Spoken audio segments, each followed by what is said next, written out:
Hey guys, what's up? So this is part two of how my career kind of developed into what it is and the path I ended up traveling. So for starters, after I finished that Prairie View, I did make it into flight school. However, I didn't make it through flight school.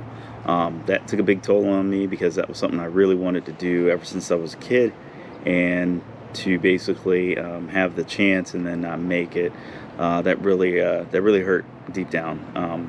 And it took a while for me to actually uh, come to terms with that. So um, as you can see throughout my career, I've got like different little items to kind of represent where I've been. However, all the flight school stuff, like the flight suits themselves, um, went back to DRMO. The patches I gave those to my roommate. So I really, except for photos, I really don't have anything from that time, yeah, except for experiences and memories, obviously. But nonetheless, it was interesting. Learned a lot about myself during that period, and looking back on it, just dealing with failure. So basically, after flight school, I sat around as a stashed ensign at the Naval Education Training Command down in Pensacola.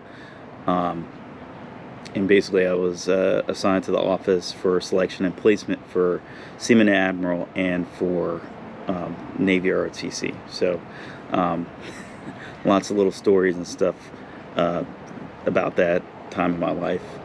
So, basically, if you fail out of a training command or training pipeline, you're given the opportunity to redesignate, or at least submit your um, desired communities to redesignate into. So I ended up doing that process twice. The first time, nothing really happened to that list, so we had to resubmit it. Resubmitted, and I ended up getting surface warfare, and got on the phone with the detailer shortly thereafter, and he was like, "Hey, where do you want to go?" And, or rather, how do you want to choose your ship? You can choose by the ship itself, the class of ship, or the home port. And I was like, "Oh, well, I'll choose home port." And he was like, "All right, where do you want to go?" At this point, I've been on a JROTC trip to Mayport, to the Jacksonville area a couple times. I've been to Ingleside, but by that time Ingleside was a non-starter, and I've been to San Diego as a first class midshipman tour on the Boxer. So that was about a month-long period in San Diego. So San Diego was cool, not quite my cup of tea at the time. Um, and I was just like, I want to go to Japan. Hey, what about Japan? Japan was closed. It's like, crap. Okay, well, everybody said bad things about Norfolk, so didn't even go there.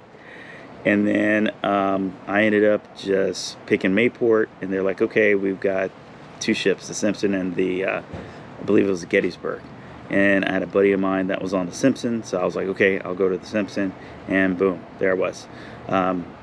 So a couple months later, pack up everything, go across the state to Jacksonville.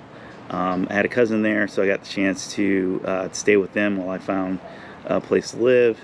And bada boom, bada bing, I was on the Simpson.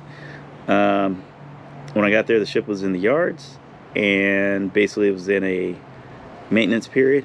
So it was torn up. There's a lot of parts that were being replaced on the ship and worked on and stuff. So the ship wasn't getting underway. The commanding officer was like, hey, go on board the Halliburton and get some experience. The Halliburton, also a frigate, and they were getting ready to do an exercise we were going to do later on. So I was like, all right, cool. Got on the Halliburton, got underway.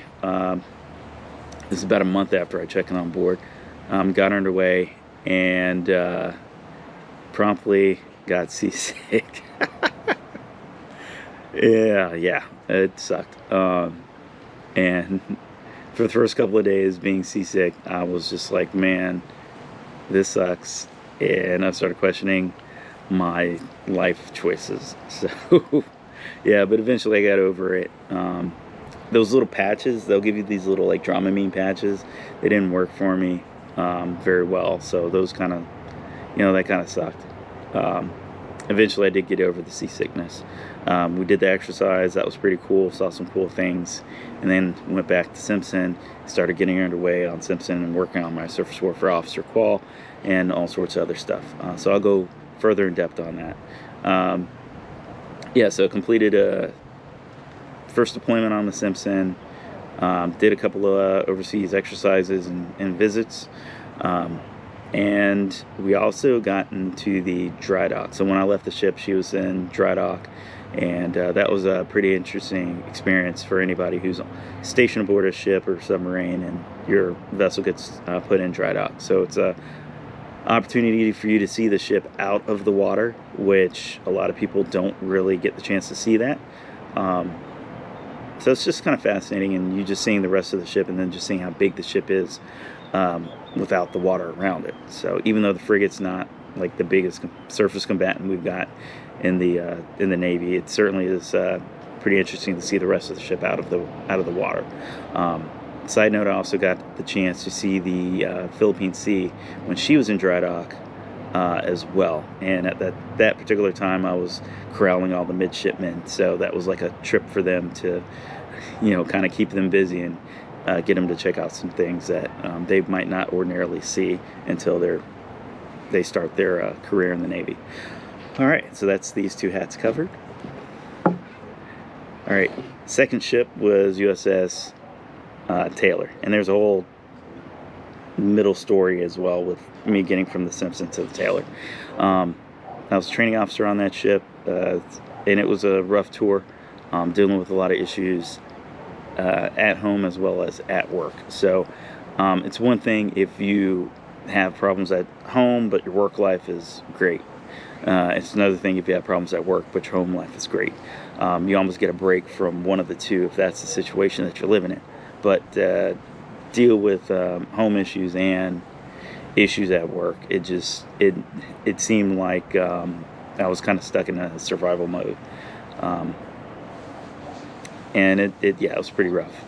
It was pretty rough, and some of the cracks in my mask, the face that I put on every day, those started to show.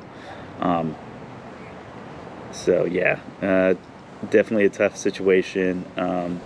If you find yourself in those situations, make sure you take care of yourself, get your mental health and wellness sorted out as well. So quick tip for that for you guys.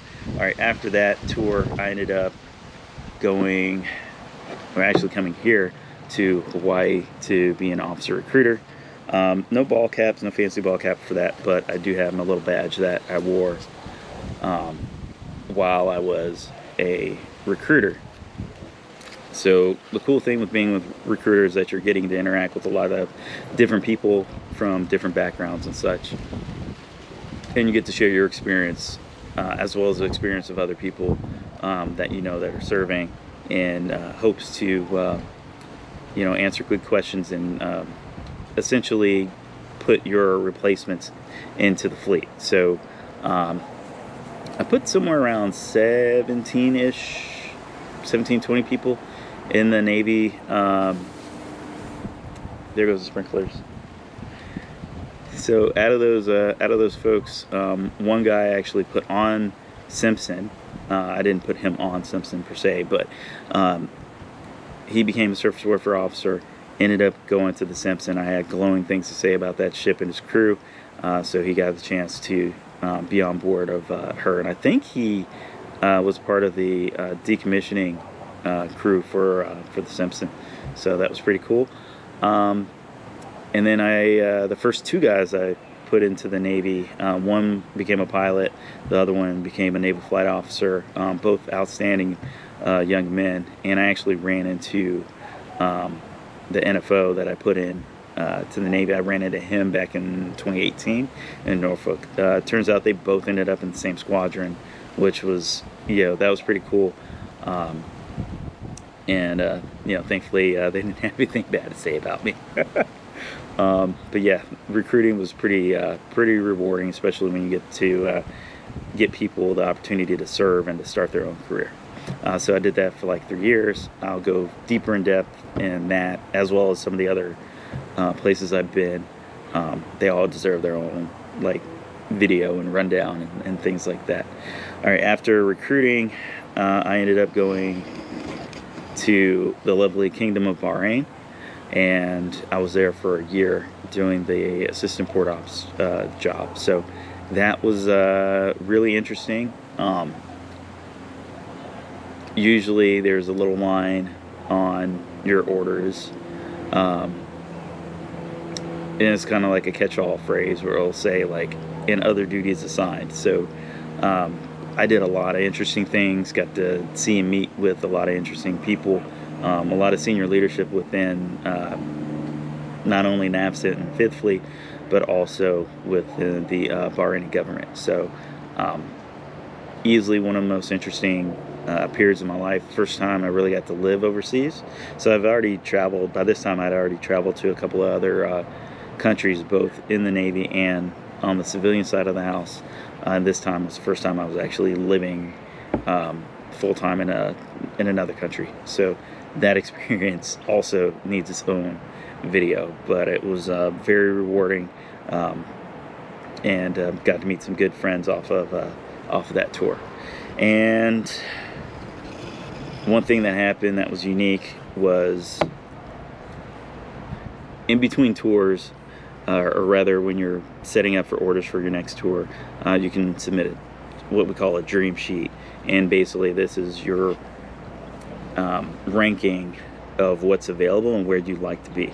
So mine came out, or my time to pick my next set of orders came out, and I put coming back to Hawaii to be a Naval Gunfire Liaison Officer with 1st Battalion, 12th Marines. That I put that as like number one on the list. Basically, I was told like, hey man, your career's pretty much done, but go ahead, pick a challenging tour for your last one, to kind of maximize your severance. And again, these are things that I'm just touching on, but they all deserve a deeper dive. And the sun went down, so I know it's a little darker. I'm still keeping the shades on though, because I think I look good. But anyways, picked orders to 1st Battalion, 12th Marines as a Naval Gunfire Liaison Officer. Super interesting tour and also rewarding tour. Usually you're going to interact with, you may have the opportunity to interact with Marines sporadically during your average surface warfare officer's career, unless you're doing a tour on board an amphib or part of an amphib staff. Generally, you're not really going to have that opportunity to interact with them all that much. But in this case, I mean, I'm bolted onto the battalion and I'm serving with the Marines, also wearing their uniform, doing PT with them, all sorts of stuff. One of the biggest takeaways with that was seeing how the Marine Corps culture functions, and it's pretty interesting. Like the way they do battle, the way they're organized, all these things that you kind of learn from the textbook. That stuff is interesting, and then obviously it's cool to see it play out in actual exercises and operations where you see these things, that you read about actually happen. But then also just interacting with them as well. I think the Marine Corps has the best branding for all the branches in the military, as well as the way that they are able to take a civilian and make them into a Marine, and then the finished product, if you will, the type of people that the Marine Corps kind of cranks out. So pretty interesting. Again, I'll dive a lot deeper into that. 112 was my last active duty tour, and I ended up having to transition over into the reserves. Again, not something I wanted for my career, but it was something that happened. Felt a little bit of sadness off of that, not nearly as soul crushing as it was not making it through flight school, but you know, it was what it was, and I just accepted my fate and did the best I could to kind of grow and adapt with that. So that's my 2 cents. Well, 15 minutes and 30 seconds worth of 2 cents. So thanks again for watching. I really appreciate it. And all of this stuff, all these adventures, I'll break down into further videos, and stay tuned for part 3, where I kind of talk more about my life post active duty. So a lot of the transition stuff I talked about on a previous video, as well as other things that I've gotten a chance to see, do, and experience. So thanks again for checking out the video. Appreciate it, and y'all take care. Hit me up if you've got any questions, and feel free to drop a like and a comment. Thanks.